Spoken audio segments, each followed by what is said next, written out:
Welcome back to M Hood Fishing, everybody. New spot, new bait to try out. Big giant squid. Come on guys, let's do it. Never fished this spot before, never fished with this bait before. Let's see what's up. This is an alternative to cut bait that's accessible to me.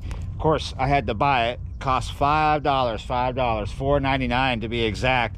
Get it at a place across the river in Belle Chasse called B&B Tackle, out of the freezer.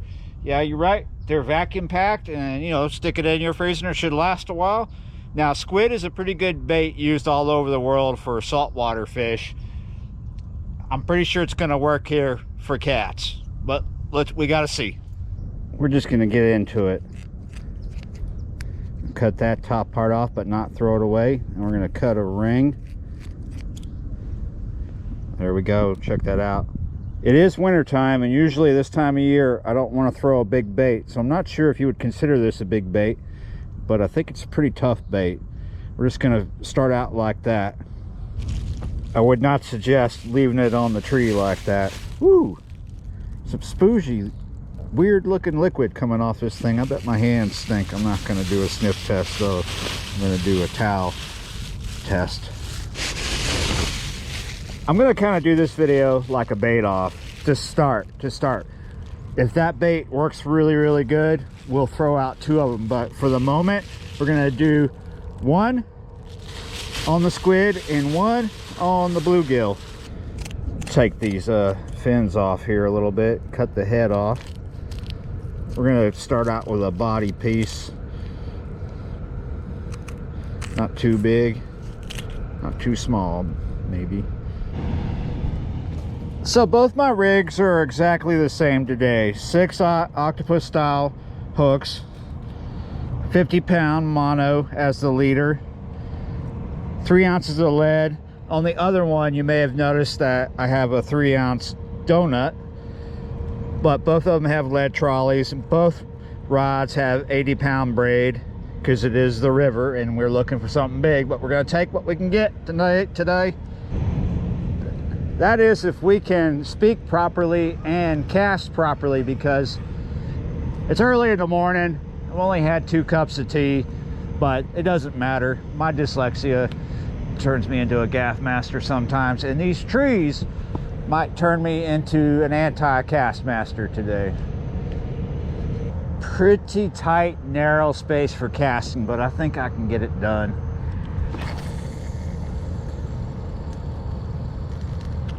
Decent. Last night I was on the fence. Should I bring the 10 footers or should I bring the 12 footers? What should I bring? I decided on the 12 footers to give me the distance that I might need. But, you know, I did look at this spot yesterday. I didn't fish it. Wow. I just lost my train of thought because my lead is absolutely not trucking, and there, it just hit the bottom. It just hit the bottom. This has got a good depth to it. But one of the issues here is that the lead isn't trucking, and I only got one casting option here. I was hoping the lead would truck a little bit so we could do 2 casts from the same position. But no.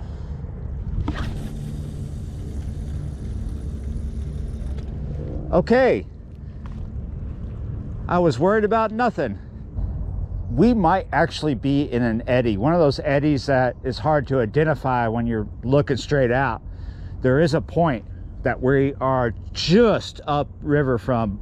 You see where the structure is right there, the red triangle? That's a point.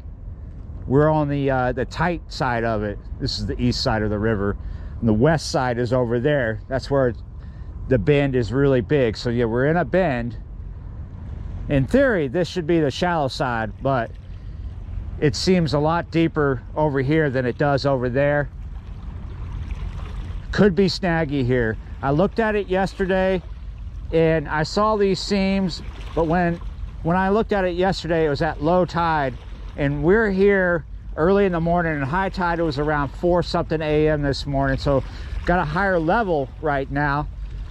And when I came and I first got here and I saw the seams, it's like, I wonder what's down there, what's doing that, because it looked kind of rough about where we have the baits, but everything looks good so far. And I've seen fish roll. When I was here yesterday, someone was fishing in the area and they caught.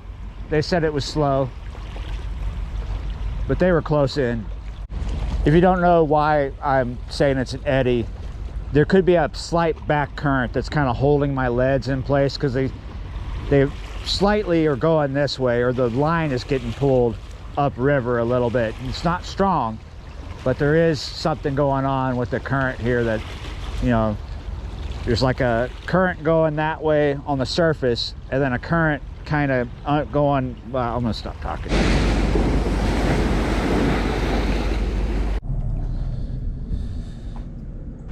Wow, that is a really bright color there. We've had the baits out for almost an hour. We just had a little tap on the bluegill. Very, very shy, slight bite. This ship, if it's fully loaded, is gonna give us a big wake, which I suspect that those containers are empty. Still, we're gonna get a bit of a wake. Yeah, I suspect that he's full of empty containers because he's riding so high in the river. His draft is up really high. If he was fully loaded, he would be sinking down a little bit. You see that rust line sticking up above the water? His prop is almost out of the water too. But still, could give us a bite. We just got a bite on the squid. Trying to see if we have a slack line. Slack lines so far have been hard to detect, because as soon as you get it, it goes away because the current takes it.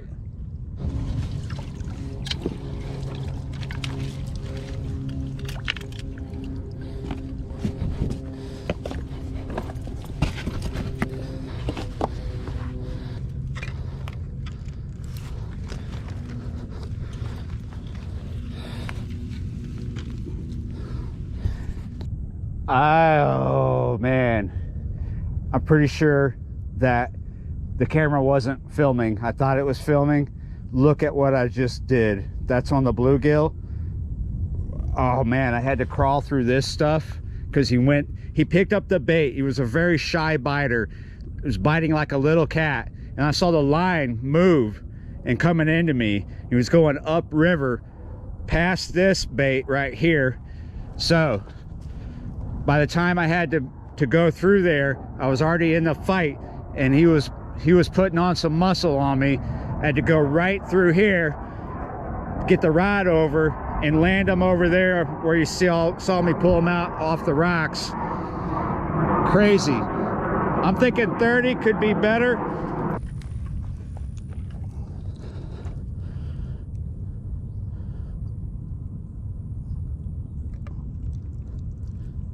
Yeah, 30.12. Nice.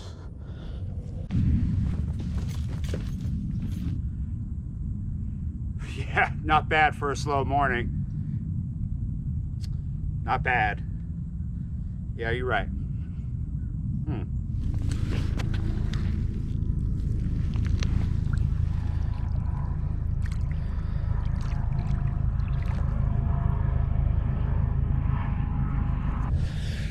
Sometimes mistakes get made when I'm out here filming.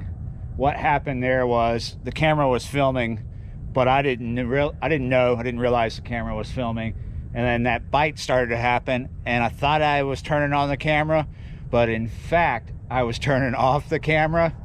Yeah, you're right. And I've made another mistake out here today too with that fish. I forgot to do an IG post. Forgot to take a picture of it. I didn't forget yesterday, and I didn't catch anything yesterday, but on the day that I catch, I forget. Yeah, you're right. I was just really excited to get a fish in winter of that size. Yeah, you're right. Hopefully the next one I won't have to go through this stuff, because that wasn't exciting. The conditions out here are starting to change. We have a high of 76 today, but we have a front coming in tonight that's going to drop us to 38 overnight, and then tomorrow will be colder. So if you thought this session was slow, tomorrow will be worse. But the weather is changing. Oh, just had a little knock over there on the squid. It was not supposed to rain today. Now we have some rain in the forecast. I just felt a drop. We're under 50% right now, but as far as I can see, it's not going to hit till a couple hours from now. It is still before noon. It is 11:30 right now. Don't ask me. I have no idea. I just wanted to replace this. It doesn't feel like a snag, and it's not fighting yet. I had no idea. I don't know if this is a fish. It could be just some debris. There is a lot of debris in the river right now. If you're curious, this is the one with the squid. I haven't seen a major bite. I did see a knock in the clip before this. We are dragging something heavy in. Curious to see what it is. Hope it's not human. I don't know what that was, but at least it wasn't human. It is falling apart out here. It's starting to rain and the wind's picking up. It wasn't supposed to fall apart this early, but it is. So yeah, totally falling apart, totally falling apart. Well, it looks like squid took a big L for today, but I'm still feeling like it's a viable bait, because down here in the Mississippi River, this close to the Gulf as we are, it's about 75 river miles away, but relatively close. Catfish do encounter squid on occasion. With Hurricane Ida last year, squid were found dead, washed up on beaches as far up as in New Orleans in certain places. So they do encounter them further down for sure. All right, big shout out for Connie. Thanks for telling me about this spot, Connie. Yesterday she told me to check this spot out, so I did. Worked out for me. I'll have to say, even though it was really slow, one 30-pound catfish, yeah, not bad. Yeah, you're right, but I don't want to get soaking wet. So thanks for watching, guys, and subscribing, and I'll see you next time.